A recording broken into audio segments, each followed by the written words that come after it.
नमस्कार, आप देख रहे हैं न्यूज तक। और आप जानते हैं कि सरकार ने यूपीएस की घोषणा की। लंबे वक्त से ओल्ड पेंशन स्कीम की मांग जो है वो चली आ रही थी। उस बीच घोषणा हुई है सरकारी कर्मचारियों के लिए यूनिफाइड पेंशन स्कीम की। लेकिन इससे कितनी खुशी है या कितनी नाराजगी है, ये हम जानने की कोशिश करेंगे विजय कुमार बंधु जी से। बहुत बहुत स्वागत है विजय जी आपका न्यूज तक पर। धन्यवाद धन्यवाद। दर्शकों को बता दें कि विजय जी लंबे वक्त से जो है मोर्चा संभाले हुए हैं ओल्ड पेंशन स्कीम का, और national movement for old pension scheme के वो राष्ट्रीय अध्यक्ष हैं। सबसे पहली बात यही जानना चाहूंगी, खुश हैं, नाराज हैं या संतुष्ट है सरकार की इस नई स्कीम से या नहीं? मैं बताऊं, क्योंकि एक कमेटी बनाई गई थी और लोगों का बड़ा इंतजार था कि वो कमेटी आएगी, फिर हम लोग उसको देखेंगे, उस पर फिर डिस्कस होगा और उसके बाद फिर हम लोग उस पर कुछ अपना मत दे पाएंगे। लेकिन न कमेटी कोई रिपोर्ट आई और ना ही उस पर कोई संवाद किसी से किया गया। अचानक एनपीएस के बजाय यूपीएस ला दिया गया, जबकि हम जो की मांग की ओपीएस की मांग है। और आप तो उसकी गवाह हैं, 1 अक्टूबर की जब 2023 में दिल्ली के रामलीला मैदान में रैली हुई, जी। भारत नहीं पूरी ट्रेड यूनियन के इतिहास का सबसे बड़ी रैली थी। हम सबको बड़ी उम्मीदें थी प्रधानमंत्री जी से कि ओपीएस लागू करेंगे। और मैं आपको बताऊं, यूपीएस लागू होने से तो लोगों के अंदर ये चर्चा हो रही है कि आसमान से उतरे और खजूर पर लटके, ये स्थिति हो गई। ना हम आसमान पे हैं ना धरती पे हैं, ना हम एनपीएस में रह गए ना ओपीएस में आ पाए। तो जो एनपीएस का कर्मचारी है, जिसको मैं नेतृत्व करता हूं पूरे देश का, कन्याकुमारी से कश्मीर तक, एक भी एनपीएस कर्मचारी इस यूपीएस से खुश नहीं है, एक भी। मैंने कल रेलवे के तमाम साथियों के साथ मीटिंग भी किया, हमने कि हमने हमको बताएं आप क्या खुश हैं या नहीं है। आदमी जी। यूपीएस के पक्ष में आया, एक भी नहीं खुश है। बल्कि यहां तक लोग नाराज हैं कि ये तो एनपीएस भी खराब कर दी गई है। जी। जी, कैसे? अगर आप कहें, आपने कहा कि आपने कर्मचारियों से बात की, आप लंबे वक्त से ओल्ड पेंशन स्कीम 2004 के बाद की बात है, ओल्ड पेंशन स्कीम का आप लगातार कह रहे हैं कि उसे बहाल उसको कर देना चाहिए। आप कह रहे हैं खजूर में लटका वाली बात क्यों कह रहे हैं, अगर आप उसे समझाइएगा? इसलिए कह रहे हैं कि एनपीएस की जो व्यवस्था थी वो किसी तरह से न्याय संगत नहीं थी, और इसीलिए इतना बड़ा आंदोलन और इतना बड़ा विरोध उसका हो रहा था। फिर सरकार ने अभी यूपीएस पे चर्चा कर दिया। यूपीएस क्या है मैं बताऊं, एनपीएस का एक नया नाम दे दिया गया है और उसमें कोई बदलाव नहीं है। एनएसडीएल काम करेगा, पीएफआरडीए बिल के अकॉर्डिंग सारी चीजें चलेंगी। हमारा 10% कटेगा, उस 10% का एनपीएस में पैसा वापस आ जाता था, इसका तो वापस भी नहीं कर रहे हैं। उसके बदले करें 6 महीने की आपको हम इकट्ठा दे देंगे।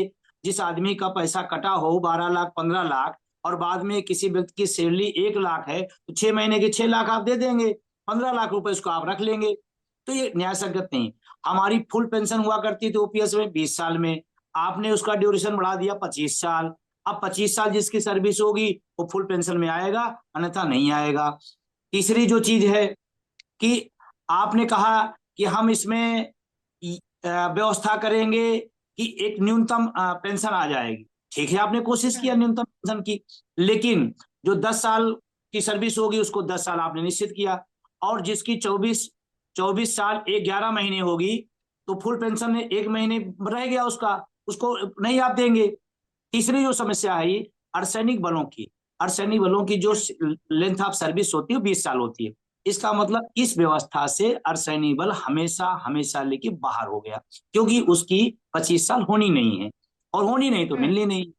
तो इस तरह से इसमें विसंगतियां हैं। और दूसरा जो सबसे बड़ी बात इसमें कही गई है कि हमने अपना मद बढ़ा दिया, 14 से 18, 18.5 कर दिया गया। जी। जी। अब हम ये कह रहे हैं कि आप, एक मैं आंकड़ा दे रहा हूं, हो सकता मैं उस पर बहुत ना हूं, लेकिन मैं आपके लिए, सबके लिए, मीडिया के लिए, क्योंकि जानना जरूरी, आज तक के जी। बड़ा चैनल, उस पर चीजें जानी चाहिए।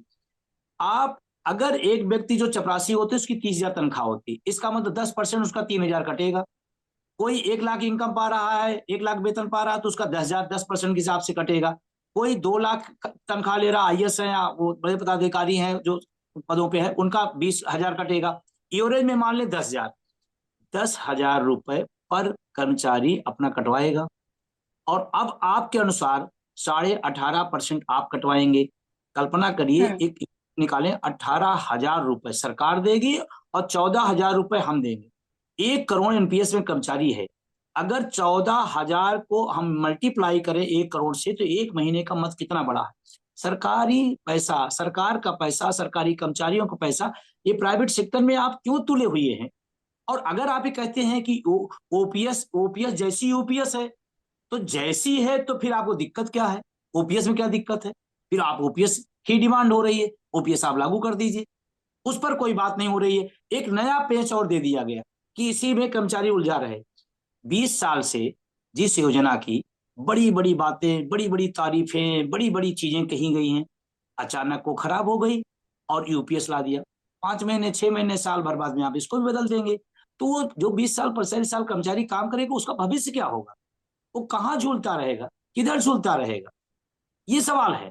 और इसकी चर्चा मैं जी। अकेले नहीं, मैं राष्ट्रीय अध्यक्ष इसलिए मैं कह रहा हूं, मैं ओपिनियन बता रहा हूं। जब से यूपीएस के बारे में घोषणा हुई है, कर्मचारियों के बीच में गई है, कर्मचारियों में ज्यादा आक्रोश आया है कि ये सरकार हमारी मांग पूर्ण मान करके ऊपर से और ऊपर से थोप रही।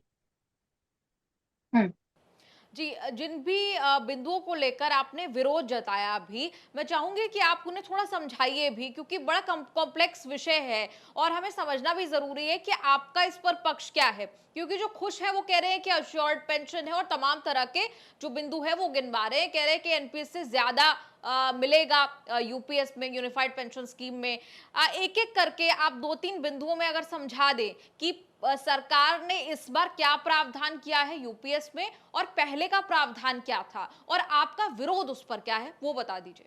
जी जी, पहली बात तो जो लोग स्वागत कर रहे हैं, मैं आपको बहुत जिम्मेदारी साथ कर रहा हूं, सब के सब ओपीएस ले रहे हैं। ओपीएस लेने वाला ही एनपीएस की तारीफ कर रहा है, यूपीएस की तारीफ, एनपीएस का एक आदमी यूपीएस की तारीफ नहीं कर रहा है, ये मैं बहुत जिम्मेदारी साथ कर रहा हूं। दूसरी बात, इसमें सबसे ज्यादा जो बात कही गई है कि लास्ट सैलरी का, बेसिक का 50% दिया जाएगा। बहुत बढ़िया बात है, अच्छी बात है, पुरानी पेंशन में भी यही बात थी। लेकिन आप क्या कह रहे हैं कि हम लास्ट सैलरी का नहीं, हम पूरे साल भर का, लास्ट उसके साल भर का औसत निकालेंगे, औसत के बाद उसका बेसिक निकालेंगे, बेसिक के बाद हम उसकी पेंशन देंगे। अगर हम ओपीएस से तुलना करें तो ये तो सीधा सीधा चीटिंग। आप जो है साल भर के एवरेज निकालेंगे। साल भर के एवरेज का मतलब समझिए कि किसी व्यक्ति का वेतन हो सकता है जनवरी में उसका 50,000 हो, क्योंकि 2 डीए लगते हैं। मान लीजिए वेतन आयोग आ गया, तो हो सकता है जो 50,000 सैलरी वाला था, हो सकता है वो लास्ट में 2 डीए के बाद या कोई और वेतन आयोग या एरियर वाला जो भी चीजें होती है, तो वो हो सकता है 70,000 हो जाए। तो अब आप 50,000 का, फिर 55,000 का, फिर 60,000 का, फिर 70,000 का एवरेज निकालेंगे।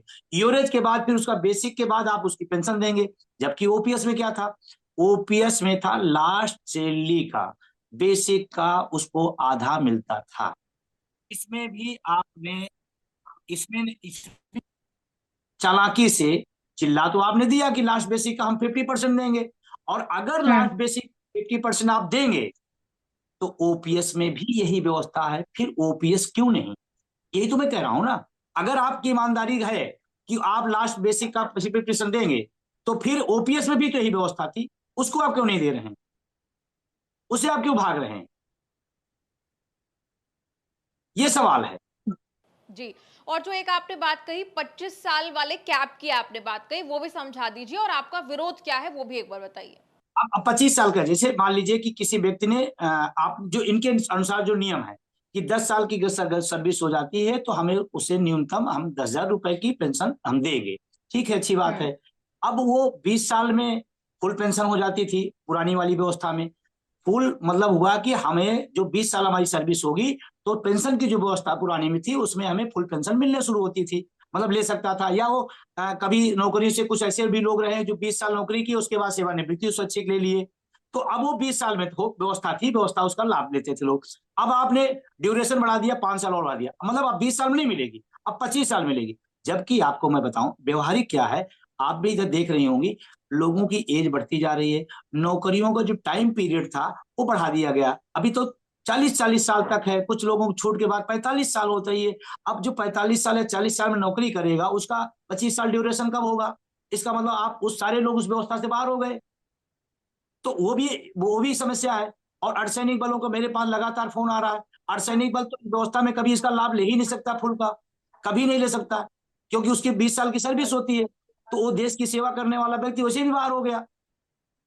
तो मैं कह रहा हूं कि अगर आप अच्छा करना चाहते हैं और अच्छा कर रहे हैं तो आपके लिए अच्छा है, देश के लिए भी अच्छा है, इस कर्मचारी जमात के लिए अच्छा है कि आप नाम बदलने के चक्कर में बार बार ट्राई करने के बजाय एक बहुत ही शानदार योजना जो इस देश में दी जा रही थी, इस देश में व्यवस्था थी, हर आदमी कोई डिमांड है। और एक बात मंत्री जी ने कहा, आपने बहुत अच्छा याद आ गया, मंत्री जी ने कहा जी। एमपीएस से वो यूपीएस में जाने का विकल्प खुला है। ये हमारा नहीं, मंत्री जी का बयान है, आपने भी देखा होगा। एनपीएस से यूपीएस में जाने का विकल्प खुला है, जो कर्मचारी चाहे तो जाए, चाहे तो न जाए। एक विकल्प आप यही ओपीएस को दे दीजिए, फिर देश का कर्मचारी जहां जाना चाहे चला जाएगा। आप उसको दे दीजिए कि ओपीएस कौन लोग लेना चाहते हैं, एक विकल्प इसमें से इसमें विकल्प हो सकता है, तो उसमें से उसमें विकल्प क्यों नहीं हो सकता है? तो आप विकल्प दीजिए, और आपको ना कमेटी बनाना पड़ेगा, ना विशेषज्ञ बैठाना पड़ेगा, ना तमाम तरह की माथा चपच्ची करना पड़ेगा। एक चपरासी इस देश का वो भी विकल्प ओपीएस भरेगा, उतना उसको ज्ञान है जितना देश के अर्थशास्त्री को ज्ञान है, क्योंकि अपना हित हर आदमी को ज्ञान होता है। जी। जी अच्छा, आपने क्योंकि मंत्री जी का जिक्र किया तो एक अश्विनी वैष्णव ने एक बात और कही। उन्होंने कहा कि कमेटी का जिक्र किया है, आप बताइएगा कि क्या उसकी जानकारी आपको है, थी, क्या आपसे संपर्क कोई किया गया या नहीं किया गया? उन्होंने कहा कि प्रधानमंत्री नरेंद्र मोदी ने पेंशन से जुड़े मामलों पर डॉक्टर सोमनाथन, जो कि उस वक्त फाइनेंस सेक्रेटरी थे, उनके नेतृत्व में कमेटी बनाई थी। देश भर के लेबर संगठनों से बातचीत करके और दुनिया के और देशों में मौजूद सिस्टम को समझने के बाद कमेटी ने यूनिफाइड पेंशन स्कीम की सिफारिश की, जिसे सरकार ने मंजूर कर लिया और अब वो हमारे सामने है। अब आप बताइए कि क्या संगठनों से राय ली गई है या फिर आपके संगठन से कोई राय ली गई थी इस पर? मेरे संगठन से कोई राय नहीं ली गई। मैंने प्रधानमंत्री जी को समय भी मांगा था मिलने का, और सरकार को मैंने कई बार पत्र लिखा। दुर्भाग्य सिर्फ हमारे से नहीं, जो एनपीएस से पीड़ित हैं, जो संगठन एनएमओपीएस से बड़ा संगठन कन्याकुमारी से कश्मीर तक आपने देखा होगा, और पूरी लड़ाई एनएमओपीएस के बैनर तले पूरे देश में चल रही है। एक भी संगठन से, एक भी व्यक्ति से जो एनपीएस से पीड़ित लोग जिनको लड़ाई लड़ रहे हैं, कोई संवाद नहीं किया गया, कोई संवाद। कुछ लोग सेटअप थे, वो पहले से भी एनपीएस की तारीफ कर रहे थे, उन्हीं लोगों से संवाद हुआ। मैं तो ऑन रिकॉर्ड आपसे कह रहा हूं, इतना बड़ा चैनल है देश का, मैं उसके सामने कह रहा हूं, किसी एनपीएस के संगठन कर्मचारियों से कोई संवाद नहीं हुआ है।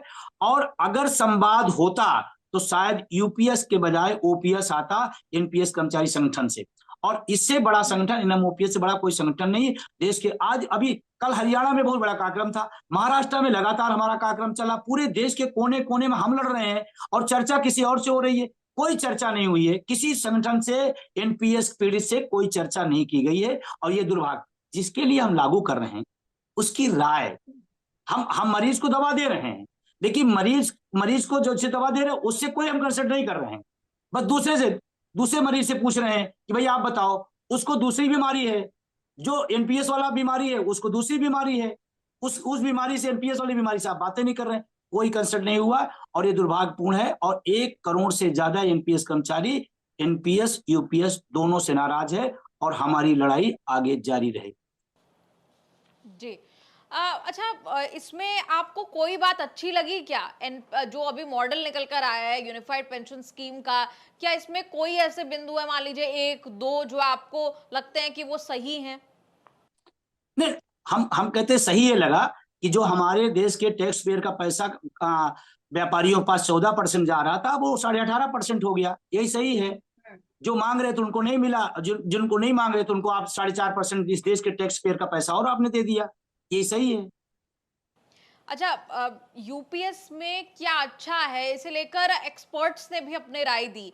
कुछ लोगों ने कहा कि इसमें शेयर बाजार के उतार चढ़ाव से कर्मचारियों को कवर दिया गया है। अभी तक एनपीएस के निवेश पर अच्छा रिटर्न आ रहा है, लेकिन भविष्य में किसी प्राकृतिक आपदा या मंदी के चलते अगर बाजार गिर जाता है तो उस स्थिति में सरकार एक निश्चित पेंशन की गारंटी दे रही है। और एक एक्सपर्ट ने कहा कि ओल्ड पेंशन स्कीम में कर्मचारी से अंशदान नहीं लिया जाता था, इसीलिए वो सरकार पर एक बड़ा भार था। हालांकि यूपीएस में रिटायरमेंट के बाद पैसे निकालने को लेकर प्रावधानों पर अभी स्पष्टता नहीं है। आप इन बातों से कितना इत्तेफाक रखते? मैं ये कह रहा हूं कि जिन व्यक्तियों के लिए व्यवस्था लाई जा रही है, अगर उनसे संवाद कर लेने में कोई दिक्कत तो नहीं होनी चाहिए। हमसे बात होती है, हम अपनी बात रखते हैं कि ये समस्या है, ये दिक्कत है। दूसरा दूसरा मैं कह रहा हूं, स्पष्ट लोग हैं इस देश में, अर्धसैनिक बलों को पेंशन नहीं दी जाती। एक भी स्पष्ट का आज तक मैंने बयान नहीं सुना। इस देश में नेता 4-4 पेंशन लेता है, उस पर किसी स्पष्ट का बयान नहीं आया। इस देश में हजारों हजारों करोड़ के रुपए का भत्ता और सुविधा लेते हैं नेता, उस पर कोई स्पष्ट का बयान नहीं आया। स्पष्ट का बयान एक आम कर्मचारी के लिए बहुत जल्दी आ जाता है, और एक अर्धसैनिक बल के लिए एक एक भी हमने आज तक नहीं सुना किसी स्पष्ट को। भाई आपसे भी हम आपसे पूछें, हर व्यक्ति यही कहेगा कि इस देश का सबसे पहला हकदार पुरानी पेंशन का इस देश का अर्धसैनिक बल है, उसको आप दे दीजिए। नहीं दिया जाता।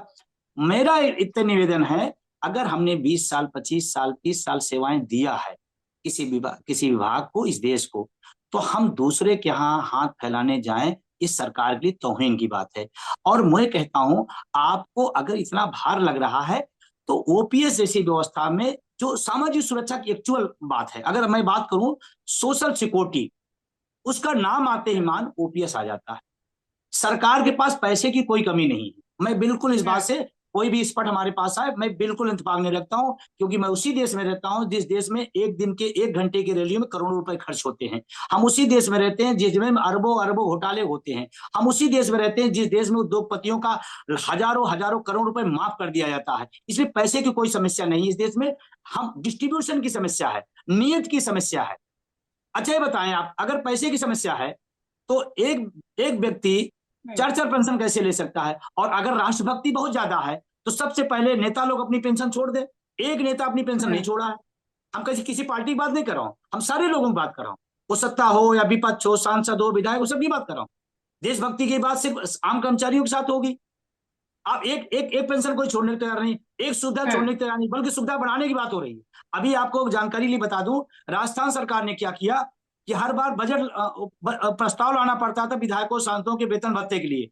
राजस्थान सरकार ने क्या किया कि बार बार प्रस्ताव लाना ठीक नहीं है, इसको ऐसा कंटिन्यू कर दिया जाए, वो बराबर बढ़ता रहेगा। तब एक बार भी नहीं पाता हुई कि पैसे की दिक्कत है। पैसे की कोई दिक्कत, और दिक्कत अगर है, ये गार्जियन, सरकार हमारी गार्जियन होती है, हमारी सेवा सुरक्षा की उसकी जिम्मेदारी होती है, और हम सरकार के आंख नाक कान होते हैं। सरकार की जितनी योजनाएं आती हैं उसको उतारने का काम हम ही करते हैं। हमारे हाथों से 10-10 पेंशन दी जाती है लोगों को, विधवा पेंशन, विकलांग पेंशन, गरीब पेंशन, ये पेंशन, वो पेंशन, दुनिया भर की पेंशन, और जिसके हाथ से दी जाती है उसको पेंशन देने में तकलीफ है।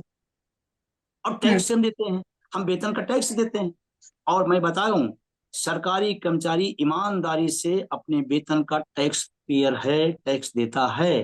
तमाम लोग नहीं दे पाते हैं। आज भी परसेंटेज आप उठा देख लेंगे टैक्स पेयर कितने हैं, उसमें सबसे अधिकतम सखा सरकारी कर्मचारी का है। उसके बाद भी आपको सुरक्षा देने में उसको दिक्कत आ रही। डीए आज तक हमारा नहीं मिला। कोरोना काल का जिस दौरान में सर्वश्रेष्ठ हमने काम किया, उस दौरान में हमारे डीए अभी तक रुका हुआ है। पैसे सिर्फ इसलिए हैं कि हम डीए नहीं दे सकते, पैसे इसलिए नहीं है कि हम सामाजिक सुरक्षा नहीं दे सकते हैं। और अगर इंडेक्स की बात करें पूरी दुनिया की, भाई बताओ, ये पूरी दुनिया का आपने देखा, पूरी दुनिया का इंडेक्स देखिए सामाजिक सुरक्षा में 44 देशों में 41वें जगह पे हम खड़े हैं। हम कौन सी सामाजिक सुरक्षा दे रहे हैं? जी। कांग्रेस अध्यक्ष, क्योंकि अब इस पर राजनीति भी हो रही है, कांग्रेस अध्यक्ष मल्लिकार्जुन ने खड़गे ने ट्वीट करके कहा, the you in UPS stands for Modi governments you turns. ये कह रहे हैं कि यूपीएस का जो यू है वो मोदी सरकार के यू टर्न जैसा है। ये उस परिप्रेक्ष्य में कह रहे हैं, पिछले दिनों सरकार ने जिन जिन मुद्दों पर यू टर्न लिए, वो वक्फ बोर्ड का या इंडेक्सेशन का मुद्दा रहा हो या अन्य मुद्दे रहे हो, आपको भी लगता है कि ये किसी तरह का यू टर्न है जो सरकार ले रही है?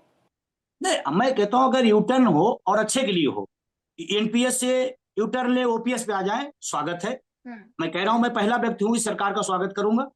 एनपीएस से यू टर्न ले ओपीएस पे आ जाए, उस पर आ जाए। और रही बात कांग्रेस के अध्यक्ष की, तो मैं बहुत क्लियर कट हूं।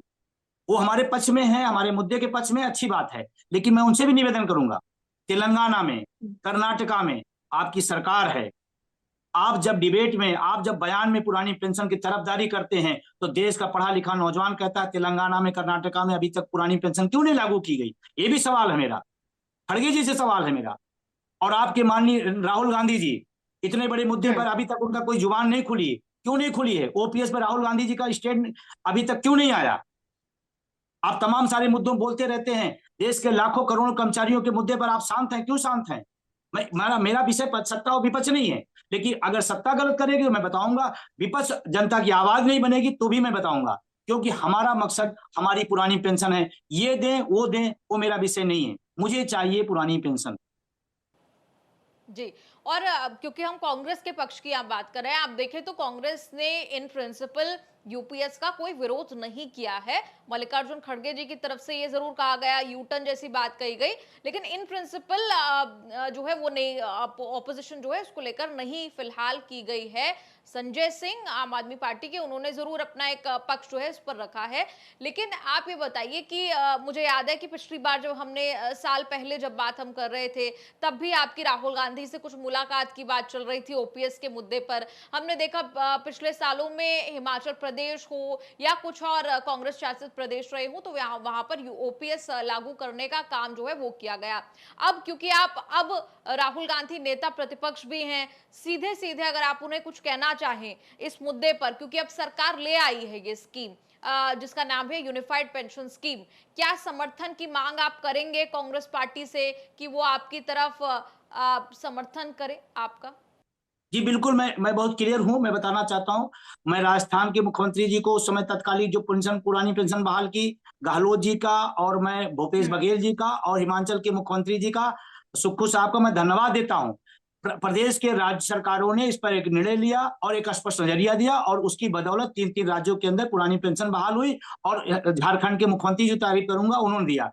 लेकिन जो कांग्रेस का केंद्रीय नेतृत्व है, मैं बहुत जिम्मेदारी के साथ कह रहा हूं, शायद इस मुद्दे पर कंफ्यूज है और पब्लिक स्टैंड में आने के लिए मीडिया में बैठकर बोल देते हैं। लेकिन मुझे ऐसा लगता है जब तक राहुल गांधी का बयान नहीं आता, इसका मतलब कि ओपीएस पर वो भी कंफ्यूज है, और ये कांग्रेस के लिए बहुत नुकसानदेह होगी। और इसमें निश्चित रूप से आज पूरा देश का कर्मचारी उम्मीद कर रहा है कि जब हमारे साथ चीटिंग हो रही है, जब हमारे साथ धोखाधड़ी हो रही है, तो उनको खुल करके सामने आना चाहिए। हमें पुरानी पेंशन देने की पैरोकारी विपक्ष के नेता का काम है। विपक्ष के नेता काम है जनता की आवाज को बुलंद करना, और अभी तक फिलहाल ओपीएस पर राहुल गांधी जी का कोई बयान ना दुर्भाग्यपूर्ण है। जी, लेकिन पहले आपकी जितनी भी या अगर बातचीत हुई कांग्रेस पार्टी से इस मसले पर, क्या बातचीत हो पाई थी पहले, साल पहले? मैं कांग्रेस पार्टी से बात नहीं कर रहा हूं। मैंने तो कोई ऐसी पार्टी नहीं इस देश की जिसके पास मैंने गया हूं, चाहे कांग्रेस पार्टी हो, चाहे भारतीय जनता पार्टी हो, चाहे सपा हो, बसपा हो, कम्युनिस्ट पार्टियां हो, मैंने सारे लोगों को पत्र लिखा और जिनसे जिनसे संभव हो पाया सबसे मुलाकात करके मैं निवेदन किया। मैंने राहुल गांधी से भी कई बार मुलाकात किया, मैंने उनसे भी निवेदन किया। मैं सारी राजनीतिक दलों से मिला, क्योंकि लोकतांत्रिक प्रक्रिया है, हमारा दर्द है तो वहीं से हल होना है, तो मैं उससे मिलूंगा, अपनी बात कहूंगा। और तमाम लोगों ने हमारे साथ दिया, तमाम लोगों ने अपना स्टैंड क्लियर किया, इसमें कोई दो राय नहीं है। लेकिन जब आप विपक्ष में हैं तो आपकी भूमिका बढ़ जाती है। हम जानते हैं लोकतंत्र में सत्ता का जितना काम है उससे ज्यादा काम विपक्ष का होता है। क्योंकि मैं पॉलिटिकल साइंस का छात्र भी हूं, तो मुझे ये बात जानकारी है अच्छी तरीके से। विपक्ष का काम जनता की आवाज में आवाज उठाना, और मैं उम्मीद करता हूं कि ये जो, या तो आप क्लियर नहीं हो, क्योंकि कर्नाटका, आप हिमाचल में वही व्यवस्था लागू कर सकते हो, कर्नाटका में नहीं लागू करोगे, ये क्यों भाई? ऐसा क्यों? आप राजस्थान में लागू करोगे, आप तेलंगाना में नहीं लागू करोगे। तो मैं इसीलिए कह रहा हूं कि हो सकता है केंद्रीय नेतृत्व इस विषय पर असमंजस में हो, और उसे खुल करके पुरानी पेंशन के पक्ष में पैरोकारी करनी पड़ेगी, और सिर्फ पैरोकारी मुंह से नहीं, लड़ना पड़ेगा। अगर आप उम्मीद करते हैं तो आपको भी जनता के लिए सड़कों पर उतरना पड़ेगा। और ये देश का जो 1 करोड़ कर्मचारी एनपीएस का है, मैं आपको बताना चाहता हूँ, ये कोई छोटा मोटा नहीं है, ये लेमैन नहीं है, पढ़ा लिखा है, और एक एक के पीछे 10-10 का 5-5 का परिवार है, करोड़ों लोग इसके साथ है, इस मुद्दे के साथ में। हम जब पेंशन पाते तो हम अकेले नहीं है, हमारा पूरा परिवार उसी चलता है, तो पूरा परिवार हमारे साथ खड़ा होता है। आने वाले समय में इसमें तमाम सारे वो लोग भी खड़े हो रहे हैं जो रिटायर हो गए एनपीएस में, वो अब अपनी बच्चों की लड़ाई लड़ने के लिए हमारे साथ खड़े हो रहे हैं। तो ये लड़ाई बड़ी है, व्यापक है, और हमारा एनएमओपीएस हटेवा का बिल्कुल क्लियर कट है। हमें ना एनपीएस पसंद है ना यूपीएस पसंद है, हमारी पसंद ओपीएस है, और हम इसके लिए संघर्ष करेंगे, आगामी रणनीति बनाएंगे, और इस आंदोलन को और बड़ा और तेज करेंगे। किसी लब्बो लुआब में हम नहीं आएंगे। और जो लोग ओपीएस पाते हुए एनपीएस या यूपीएस की पैरोकारी कर रहे हैं, आज पूरे शिक्षक कर्मचारी समाज में उनकी थू थू हो रही है। और क्योंकि हम यहाँ पर विपक्षी दलों की भी बात कर रहे थे, हमने 2024 का लोकसभा चुनाव सबने देखा कि बीजेपी जो है वो अकेले अपने दम पर सरकार जो है वो नहीं बना पाई। अपूर्ण बहुमत जिसे कहते हैं, पूरे नंबर सरकार के जो है सहायता लेनी पड़ी बाकी सहयोगी दलों की। इसमें एक कारण ओपीएस को भी बताया गया, क्योंकि विपक्षी दलों ने आरक्षण के अलावा ओपीएस को भी एक बड़ा मुद्दा बनाया और पिछले विधानसभा चुनावों में कुछ राज्यों में उसे लागू भी करके दिखाया। आपको क्या लगता है, अब भी विधानसभा के चुनाव अब आने वाले हैं, 4 राज्यों के विधानसभा चुनाव अब आने वाले हैं, कुछ की घोषणा हो गई है, कुछ की घोषणा भी नहीं हुई। आपको क्या लगता है, यूनिफाइड पेंशन स्कीम की घोषणा क्या एक चुनावी घोषणा है? क्या ये चुनावों के मद्देनजर की गई है? बिल्कुल, इसमें निश्चित रूप से जिस तरह से आनन-फानन में चीजें बुलाई गई और कह दी गई, कमेटी का रिपोर्ट आई नहीं, पढ़ी नहीं गई, उस पर संवाद नहीं हुआ। निश्चित रूप से हरियाणा का और महाराष्ट्र का और उसके बाद कश्मीर का जो चुनाव है, उसमें दबाव, क्योंकि हमारा आंदोलन ऑल इंडिया है और हरियाणा और महाराष्ट्र में लगातार तीखा आंदोलन चल रहा है और मेरी पूरी टीम वहां लगातार काम कर रही है और वोट फॉर ओपीएस का आह्वान वहां हो गया है। हम अपने मुद्दे के लिए वोट करेंगे, ये फैसला है और ये पूरी तरह से गांव-गांव, घर-घर तक हम लोग पहुंचा रहे हैं। विजय जी, बहुत बहुत शुक्रिया न्यूज तक से जुड़ने के लिए। उम्मीद करते हैं, क्योंकि सभी पक्षों को लाने की हम कोशिश कर रहे हैं। सरकार ने जाहिर तौर पर अपना पक्ष रखा, कमेटी का जिक्र किया, कहा कि कमेटी ने तमाम विचार विमर्श करके, बातचीत करके ये फैसला लिया और मंजूरी इसे दी गई यूनिफाइड पेंशन स्कीम को।